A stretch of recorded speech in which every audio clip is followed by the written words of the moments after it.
Okay.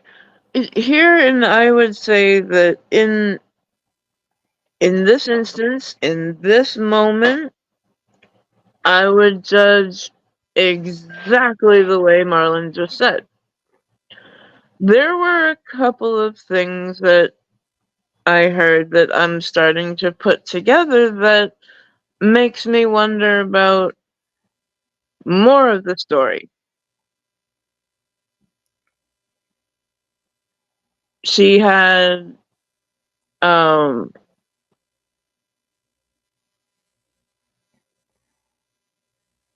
she basically came to a point in her life where most of the intimate circle she came to a problem with. And common denominator is her in this instance. You know, she was absolutely right in what she did in the moment. Like,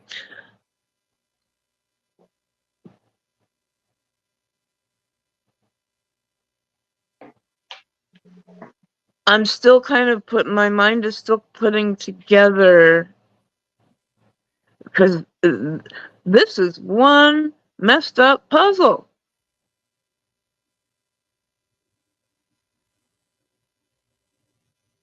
And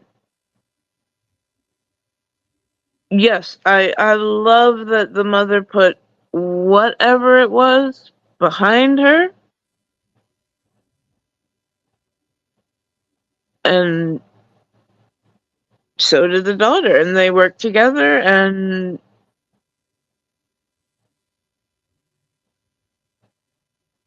I really hope you got somewhere safe.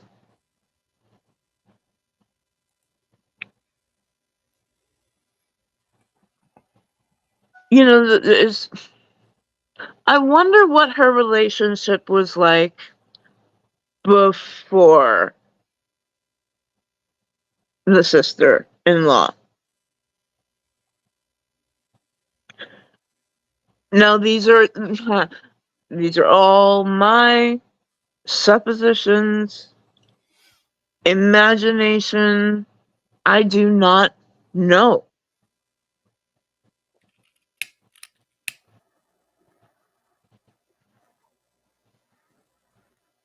I do wonder,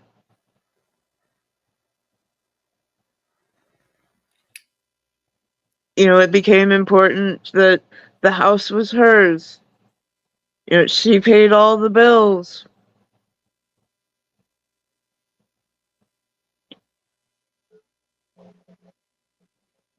Sorry, as I try to put this all together, my brain is kind of coming to its own brick wall.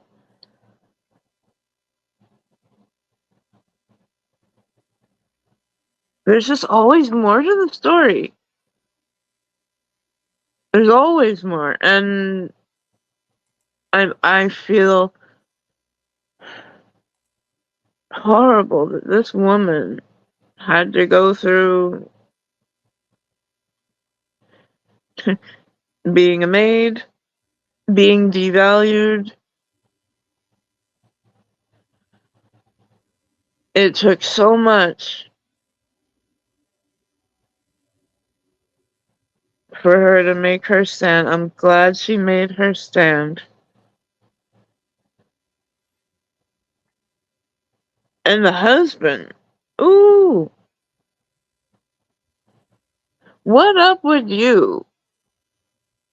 Cause yeah, he's lost children, and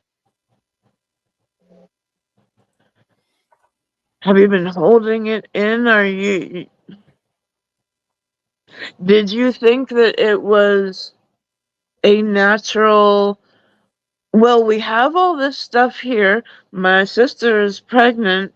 Why would we let the stuff go to waste? You know, like I wonder what uh his thought processes were like. I cannot It feels like we're missing a lot of information in this. Yeah, we're missing his side of the experience. Like you Mm, just kind of hit on it to me right there. You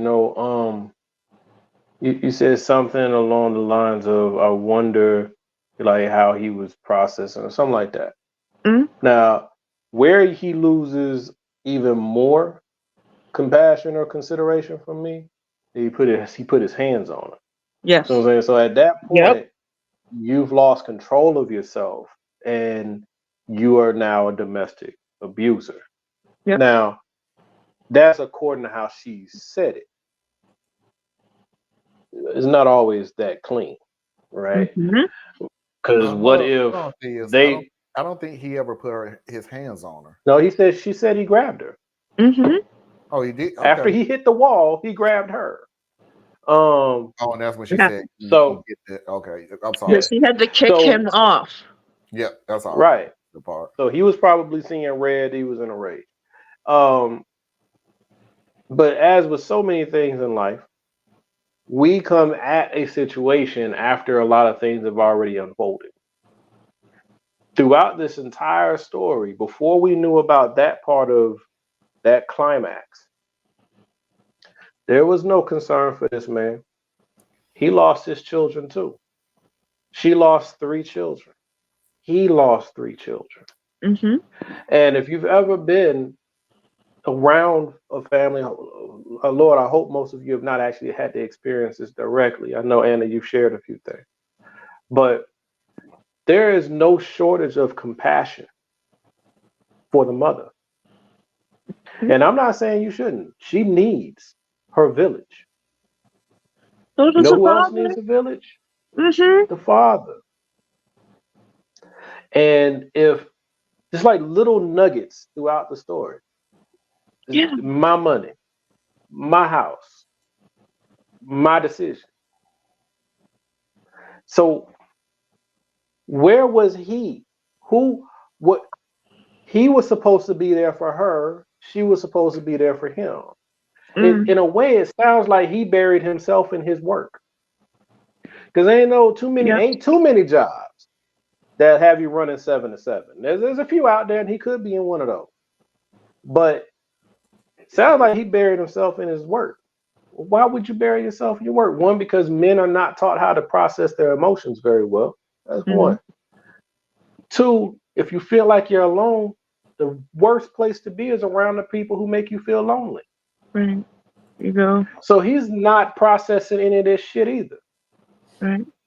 And then he's making not good decisions, right?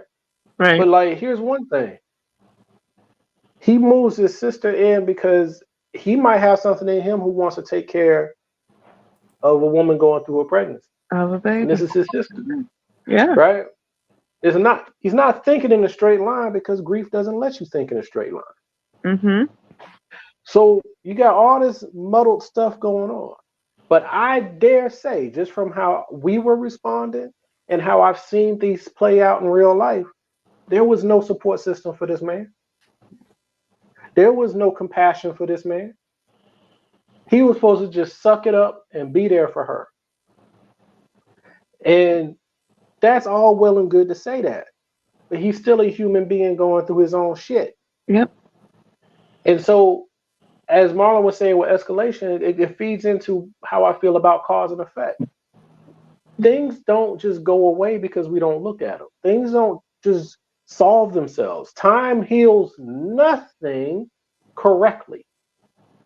The only thing that heals things correctly is time plus effort. You break your arm will stitch itself together over time. But left to its own devices, it'll be weaker and it won't heal right. Be It stiff. requires effort. Mhm. We put a cast on it. We put a splint on it. We Physical monitor it. We therapy. care for it. We do therapy to get it stronger, Mhm. right? Yeah. Left alone, it will heal wrong. Yeah. And that's why we have so many people with problems out here because we leave them alone, especially our men. You leave them alone to heal as though time will take care of it because it's too messy to dig and pry and break through the things that we build up about ourselves to get through it. I can't speak for every man, and I'm a very sensitive man, so I over communicate. But that's because I grew up in a household that's how we did things. Mm. But that's not how everybody is raised up.